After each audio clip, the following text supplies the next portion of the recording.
Hi, I'm Amanda. And I'm David. And this is episode 2 of our video diaries.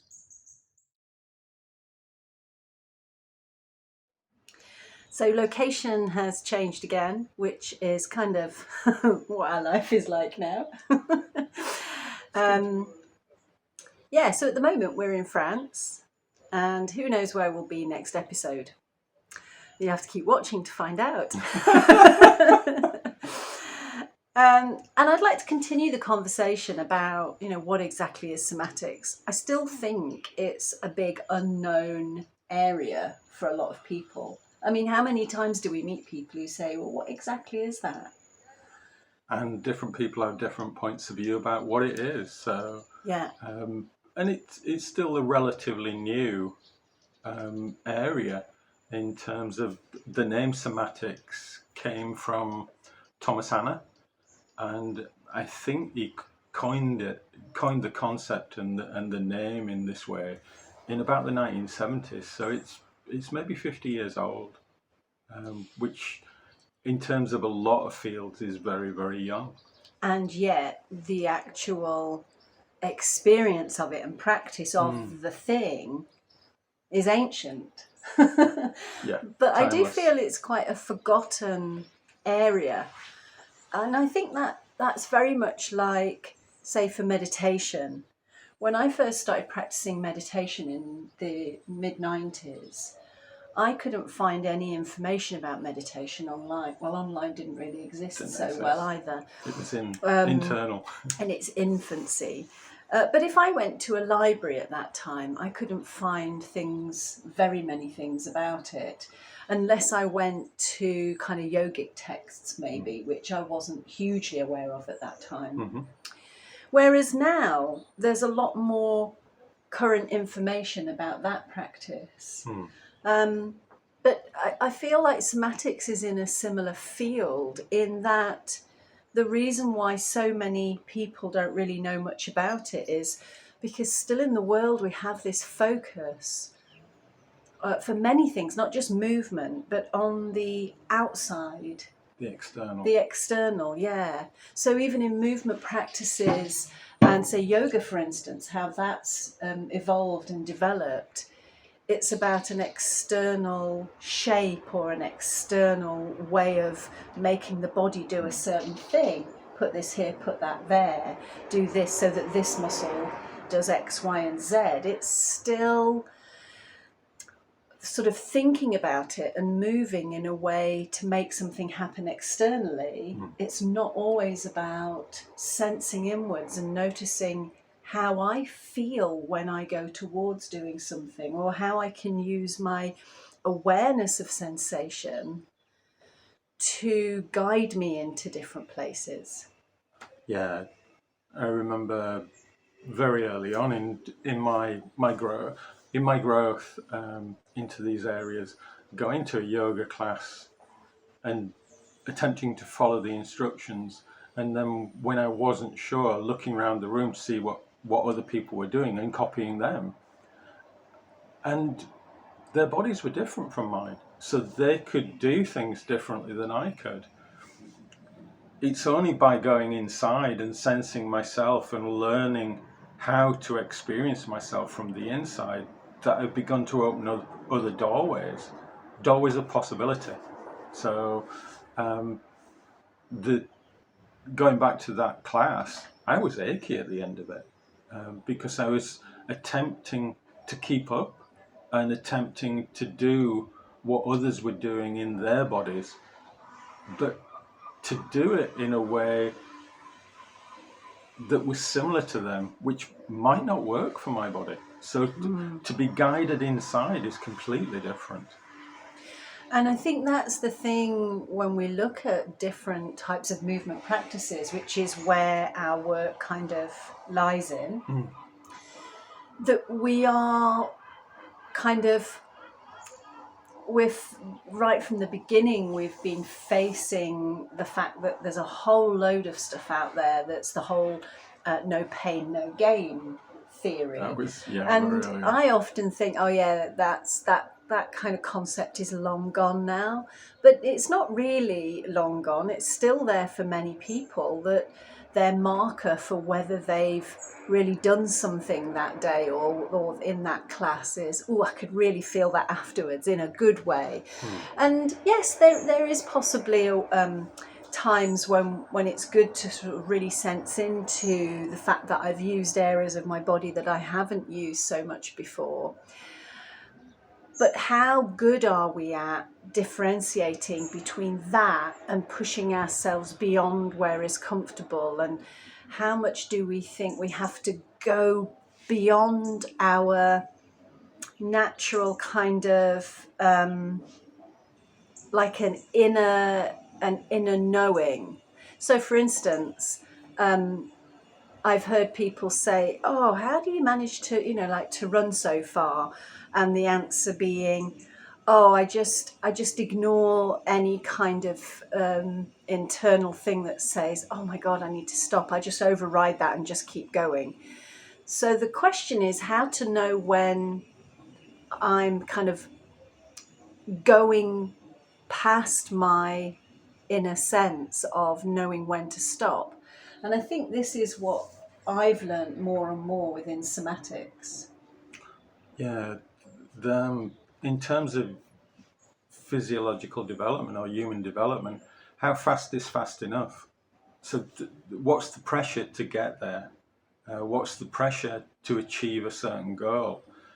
And is achieving that certain goal in that time frame useful or not useful? My experience was that I worked as a psychiatric nurse, so I remember getting busier and busier and finding more problems to solve. And every time I found something, a solution, there was another problem showed up that I became quicker and quicker at getting a solution for, to the point where it's like I was burning out. So, what's the rate and pace of human development that is ideal for you? And how do you know when you're experiencing that ideal rate and pace? And my guess is that it will be an internal sensation. It won't be someone externally validating you and saying, oh, you're doing it right now. Yeah, and that's the interesting thing because I suppose what we're doing in somatics classes, we're using movement sequences to take people through a series of physical movement experiences so that they have the opportunity to sense for themselves what's happening, how they make something happen, having that conscious voluntary control over things, as in I can shorten those muscles and I can switch them off and release them, rather than my body just doing things automatically and I can't do anything about it. So through teaching movement sequences in that way, we frequently come across those ways in which people habitually go towards doing something.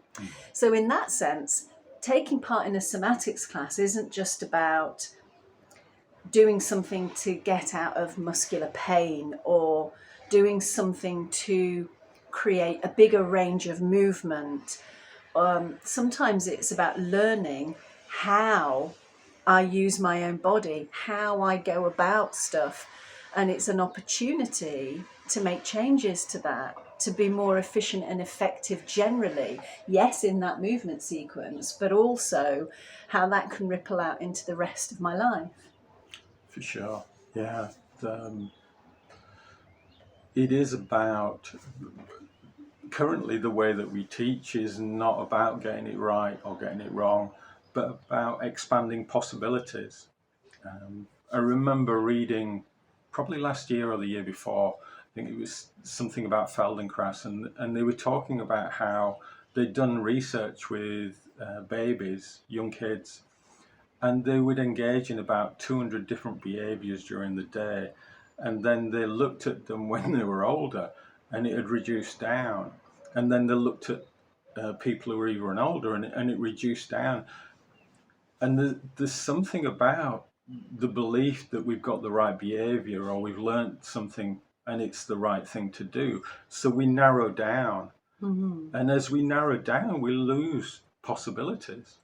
And a lot of the way that we teach these days is it's about engaging people and becoming curious, and about inviting them to explore possibilities so that they widen the range of what's possible for them. And then it's almost like magic happens, because they suddenly discover that they have the capacity to do something, but they just got used to doing it within a narrow range of possibilities. Once it expands, suddenly problems disappear, new possibilities show up, new achievements are achieved, and it's not that the potential wasn't there; it's just that they weren't accessing it. So, the invitation with somatics is to begin to expand the possible. And this is why I suppose I'm so kind of passionate about when I take part in any movement class, not always being told exactly where to put my feet or my hands, or exactly how to get from A to B in terms of like being given instruction. Because it's not always about finding the right pathway to do a thing. It's actually about finding all the different possibilities and learning how my habitual pattern takes me there, and how I can go, not go against it in a forceful way, but choose different possibilities once I recognize that I'm doing something in a certain way. So our teaching becomes an exploration, a curiosity, and therefore there is no right way, but there are endless possibilities. And through exploring the endless possibilities, or some of them anyway, I may then leave class and my nervous system has been fed lots of different stimulation, yeah, and therefore I can trust that my system will choose the best way in each moment, which each moment might be very different. So in that way, I'm not stuck, like you were saying, how often as we grow older, we have less movement choices that we pick from. So then if I go to a class that opens up the possibilities, and I go back to being like the baby that's got all those hundreds of different physical behaviors, then I'm more likely to not get stuck in a habitual pattern of movement in the rest of my kind of daily life. It's not even not get stuck. It's more likely that you will access other experiences that are freer, easier, more joyful. So it's not that you avoid getting stuck, because you can only avoid getting stuck if you're so fixated on a narrow bandwidth. Yeah. But if you have the ability to open up, just like a flower opens up, so you're actually blossoming through exploring what's possible within a range of movements that you're in a class doing. I remember being introduced to Scaravelli yoga, yoga inspired by Scaravelli, and this sense of having, yes, there was an asana, but the asana was more like a sandpit where you could explore inside of. So you've got this movement which you can instruct up to a certain point, but then to provide people with a level of freedom so that they can learn for themselves within that structure. So the structure provides a safe container, but what someone learns inside of that container is unique and individual to them. And they're playing with possibilities of how they can actually do what they do. And there's so much to consider. That there are so many aspects that we can explore and play with, even within what looks like a possible fixed posture. So, the whole thing about where the weight can shift to, taking the weight into different areas, taking the different parts of the body and changing ever so slightly the placement or the angles or the interplay between two sides. I mean, it's like endless possibilities within just one, what is a seemingly fixed structure or fixed posture. So, for instance, we have 15 movement sequences on our teacher training, but each one of those has, you could teach workshop after workshop on just the arch and flatten by looking at so many different variations. You know, the body has what, 200 plus bones and 700 plus muscles, and the variations of those working together in different ways. It's just endless. And I think this is why I love teaching somatics, because it never really stays the same. So now the helicopter's gone. I think that is the thing that we learn quite a lot with our NEAR training, this whole interplay between form and freedom. Yeah. And, you know, there will always be some people who steer more towards form and who feel much more comfortable in form and regularity and control and everything being in a place where they know it's familiar. Precise. You know, so, and there's times when I enjoy that as well. Yeah. And then there's others who will always kind of go towards more freedom, where there is no real structure, where there's, well, seemingly there isn't. The interesting thing watching people move who prefer not form but more freedom, watching them over time, they have their own form. They have their own habitual patterns anyway. But anyhow, yeah, there are many people who would go more towards that freedom and exploration and anything goes kind of thing.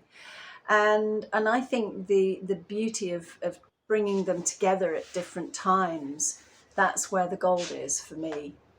So, and in a way, so this is what our teaching, our teacher trainings and our classes and workshops that we offer, this is what we aim to provide, a container whereby we will explore certain forms with a massive amount of freedom, so that each individual can really explore and sense how they can play with that form, what they can learn about themselves, and how they can release any patterns that they can consciously let go of, and sometimes unconsciously, but how they can release things that aren't useful by exploring how to move in certain forms, and how they can learn different ways of being.